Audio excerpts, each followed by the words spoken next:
the Game 3 of the World Series start time is moved up. And I know that there's been a lot of talk about trying to keep interest from the younger kids and kind of, maybe it stems from trying to figure out how to have, like the old days, day games so that the kids can actually play along with that. Is this an effort to really look at that and test that? Too bad. Bill, look, I've really worked hard, and all the starting times are earlier. All the starting time, we're starting. This is a time at 6:57 out east, 5:57 in Middle America, 4:57 in the Rocky Mountain, and 3:57 in L.A. And this came with a lot of hard work. I'm very happy, and I can't tell you, this is part of our plan. We're moving in the right direction. Daytime is tough because, you see, all the networks have a lot of other scheduling, mainly football during this time. So, but we're clearly making really great progress, and I'm really happy. The extra playoff team, Billy and I always have different ideas, and it makes for good radio to go back and forth on some of these ideas. You guys ever argue? We argue all the time. Oh. Yeah, every show.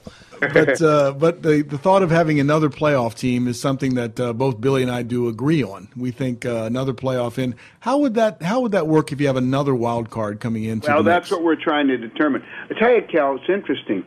About 3 or 4 years ago, I put a little committee together with all of our broadcast partners and the players and George Will and a whole series of them. And I went into that thinking we're going to do this. And the more we talked about it at the time, we decided not to do it. There wasn't a lot of interest. I have a lot of interest again. How we do it, I'm not sure. Look, I'm proud of the fact, guys, that we have the least number of playoff teams. We only have 8. The other sports have a lot more. And I feel good about what we're doing. I really feel good about what we're doing. But I don't think 10 is too much. But I want to make sure it helps us. You remember when I brought the wild card in '93, both of you remember, I got killed. Everybody was mad. Starting with Bob Costas, of course, but everybody was mad. You're ruining baseball. Oh, what's that guy doing? Doesn't know what he's doing. Now, of course, everybody wants more. And so I'm sympathetic. The answer to your question is I'm not quite certain yet, Cal. We're going to have to work that out. Yeah, but there is interest, and we're going to work on it.